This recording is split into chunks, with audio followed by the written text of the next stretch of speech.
নমস্কার। নাসিক ভ্রমণের পঞ্চম ও শেষ পর্বে আজ আমরা চলেছি রামায়ণের অরণ্যকাণ্ডের মূল কেন্দ্রবিন্দুতে। শ্রী রামচন্দ্র মোট 14 বছর বনবাসে থাকাকালীন কম বেশি প্রায় 12 বছর কাটিয়েছেন চিত্রকূট পাহাড়ে। সেখান থেকে দক্ষিণের পথে যাত্রা শুরু করেন এবং পথে অগস্ত্য মুনির পরামর্শে তিনি গোদাবরী নদীর তীরে দণ্ডকারণ্যের দুর্গম জঙ্গল ও পাহাড়ি এলাকায় বসবাস শুরু করেন। পঞ্চবটের এই অরণ্যে তিনি সপরিবারে থাকেন মাত্র 2 বছরের একটু বেশি। আর এই ছোট্ট সময়কে ঘিরে তৈরি হয় রামায়ণের অন্যতম বিশাল অরণ্যকাণ্ড। আমরা চলেছি সেই অরণ্যকাণ্ডের কেন্দ্রবিন্দু পুণ্যভূমি গোদাবরীর বুকে রামকুণ্ড, পঞ্চবটী ও তপোবন ঘুরে দেখতে। নাসিকের জন অরণ্যের ভিড় ঠেলে প্রথমে এলাম রামকুণ্ডে। এই সেই রামকুণ্ড যেখানে গোদাবরী মন্দির ও গোদাঘাটের কাছে গোদাবরী, বরুণা ও অরুণা নদী একসাথে মিলিত হয়ে তৈরি করেছে ত্রিবেণী সঙ্গম। এই সঙ্গমে প্রতি 12 বছর অন্তর হয় কুম্ভ মেলা। ভারতবর্ষের 4টি কুম্ভমেলার একটি।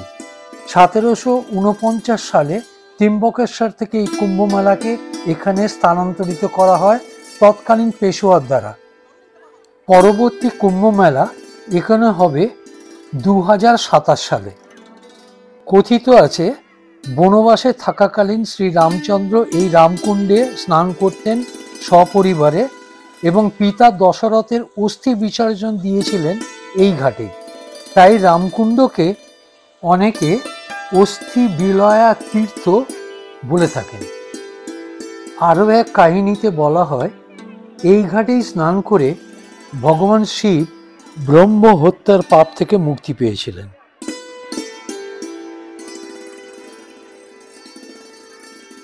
কপালেশ্বর মহাদেবের মন্দির। রামকুণ্ডের পাশেই এই মন্দির।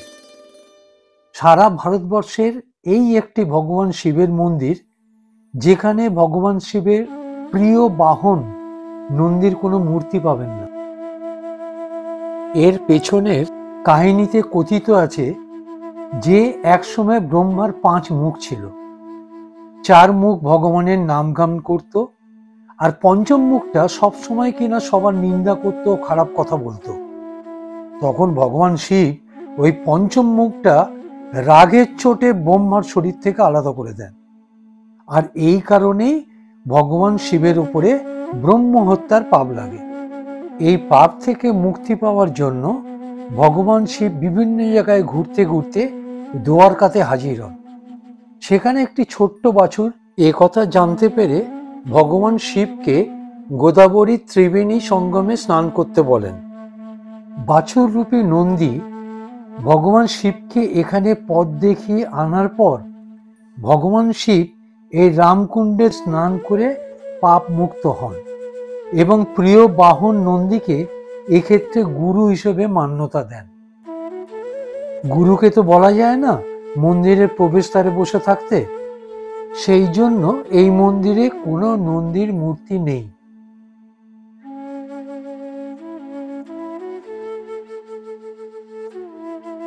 এটা পঞ্চবটের বন, যার থেকে নাম হয়েছে পঞ্চবটী। কথিত আছে যে ঘন জঙ্গলে পর্ণকুটি স্থাপনা করার পর সেই স্থানটিকে চিহ্নিত করার জন্য এই 5টি বটগাছ লাগানো হয়েছিল এবং 1 নম্বর বটগাছের তলায় তৈরি করা হয়েছিল এক গোপন সংকীর্ণ গুহা, যা বর্তমানে সীতা গুহা নামে পরিচিত। অন্য এক কাহিনীতে বলা হয় লক্ষ্মণ যখন সুপর্ণকার নাক কেটে দিয়েছিলেন তখন প্রায় 10,000 রাক্ষস রাম লক্ষ্মণকে আক্রমণ করার জন্য আসছিল। তখন এই জায়গাটা পুরো জঙ্গলেতে ভর্তি, তাই সীতাকে লুকিয়ে রাখার জন্য রাতারাতি এই গুহাটা তৈরি করা হয় এবং গুহাটাকে চিহ্নিত করার জন্য এই 5টি বটগাছ লাগানো হয়। গুহাটা এতটাই সংকীর্ণ যে এখনো একটু স্বাস্থ্যবান লোকেরও প্রবেশ করতে খুব অসুবিধা হয়। এই গুহার ভেতরেই এখন রাম, লক্ষ্মণ ও সীতা দেবীর মূর্তি আছে এবং একটি শিব মন্দিরও আছে। এই শিব মন্দিরে গুহাতে থাকাকালীন সীতা দেবী প্রতিদিন পুজো করতেন। এই সীতা গুহার উল্টো দিকেই সীতা দেবীর রান্নাঘর বা রসোই ঘর থেকেই রাবণ সীতাকে হরণ করে।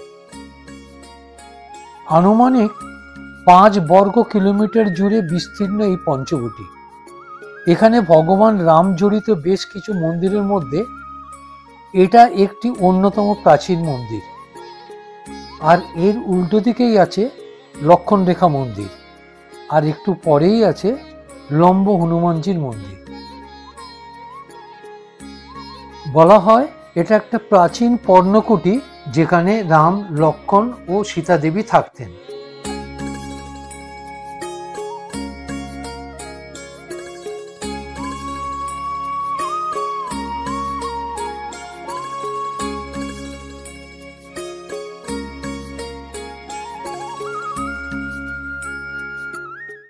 শ্রী কাটেয়া মারুতি বা লম্ব হনুমান মন্দির। স্বয়ংভূ এই হনুমানজির মূর্তির বয়স প্রায় আনুমানিক 5000 বছর, উচ্চতায় 11.5 ফিট এবং চওড়ায় 4 ফিট। খুব জাগ্রত এবং জনপ্রিয় মন্দির। বিখ্যাত শ্রী লক্ষ্মী নারায়ণ মন্দির। নাসিকের কুম্ভ মেলার এটাই হচ্ছে কেন্দ্রবিন্দু। সমস্ত সাধু সন্ত বড় বড় যারাই আসেন তারাই এই মন্দিরে থাকেন, তাদের গেস্ট হাউসে। ভীষণ পরিষ্কার পরিচ্ছন্ন এবং ঝকঝকে একটি মন্দির। এই মন্দিরে আছে স্বয়ং লক্ষ্মী নারায়ণের মূর্তি, রামচন্দ্র, সীতা দেবী এবং লক্ষ্মণের মূর্তি এবং ভগবান দ্বারকাধীশের মূর্তি। আর আছে সিদ্ধিদাতা গণেশের একটি সুন্দর মূর্তি। কুম্ভমেলার সব রকম ব্যবস্থাপনা পরিচালিত হয় এই কেন্দ্র থেকে।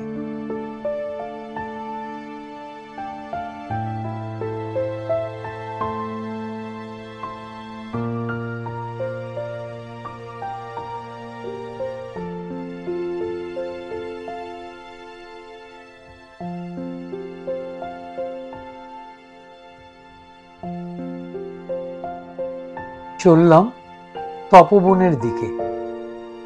প্রাচীন মুনি ঋষিদের ধ্যান ও তপ করার পবিত্র স্থান। গভীর জঙ্গলে গোদাবরীর তীরের পবিত্র ভূমি ছিল মুনি ঋষিদের তপ বা ধ্যানের আদর্শ ভূমি। এই তপ ও জঙ্গল বা বনই হচ্ছে তপবন। এই কপিলা ও গোদাবরীর সঙ্গমে ছিল কপিল মুনির আশ্রম। অদূরেই অগস্ত্য মুনির কুঠির, যেখানে রাম লক্ষণের পদার্পণ হয়েছিল। এখানেই ভগবান রাম, সীতা এবং লক্ষ্মণ পদচারণা করতেন। এই সেই জায়গা যেখানে শূর্পণখার নাক কাটা হয়েছিল লক্ষ্মণের দ্বারা।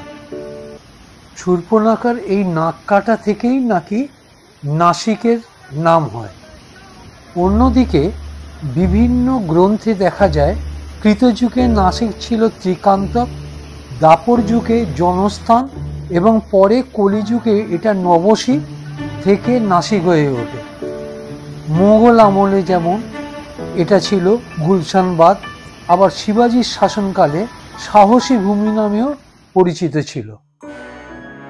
গোদাবরী ও কপিলা সঙ্গমের কাছেই এই লক্ষণের মন্দির।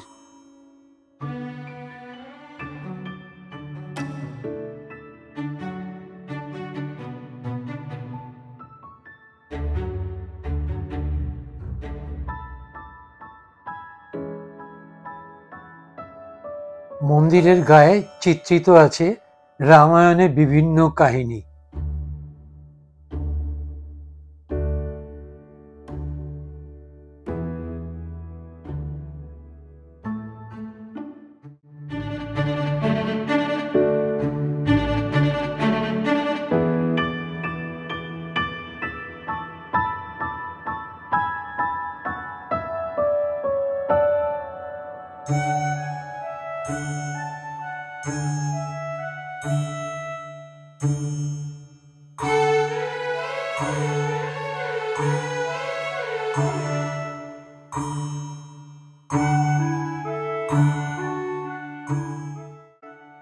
লক্ষণ মন্দিরের ভেতরেই বিভিন্নভাবে ফুটিয়ে তোলা হয়েছে কিভাবে শূর্পণখার নাক কাটা হয়েছে, কিন্তু আসল শূর্পণখার নাক কাটা হয়েছে লক্ষণ মন্দিরের পাশেই শূর্পণখা মন্দিরে। এই শূর্পণখার মন্দিরেই শূর্পণখার নাক কাটা হয়েছিল।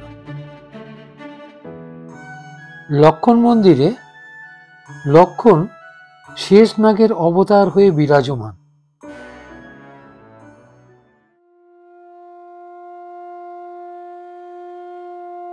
অগস্ত্য মুনির কুঠির, যেখানে রাম, লক্ষণ, সীতা দেবী বেশ কিছুদিন কাটিয়েছেন।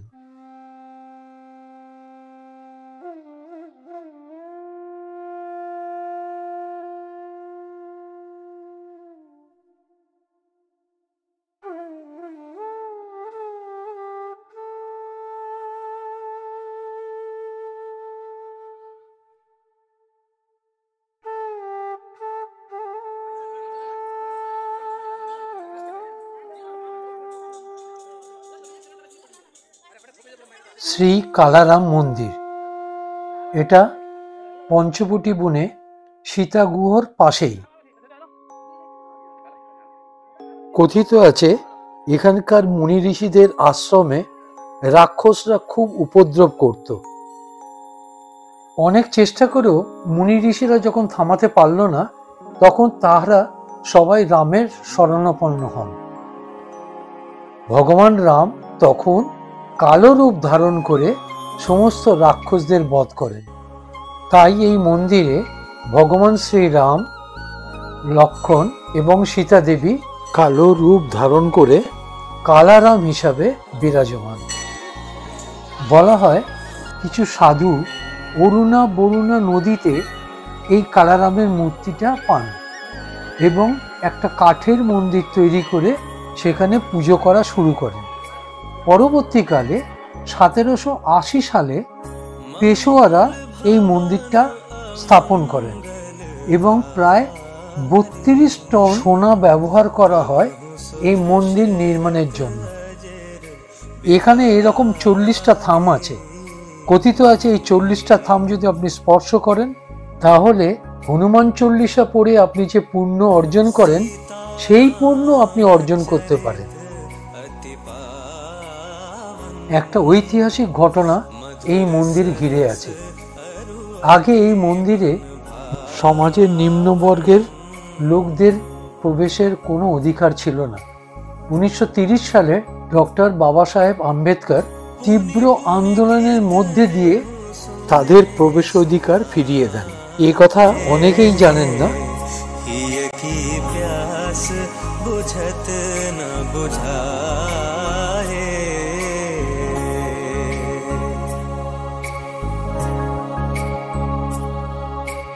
মূল মন্দিরে প্রবেশ করতে গেলে 14টা সিঁড়ি আছে।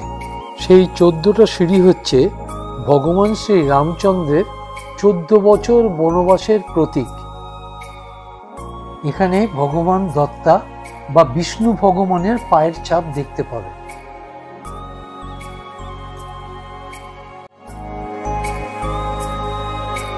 राम राम जय राजा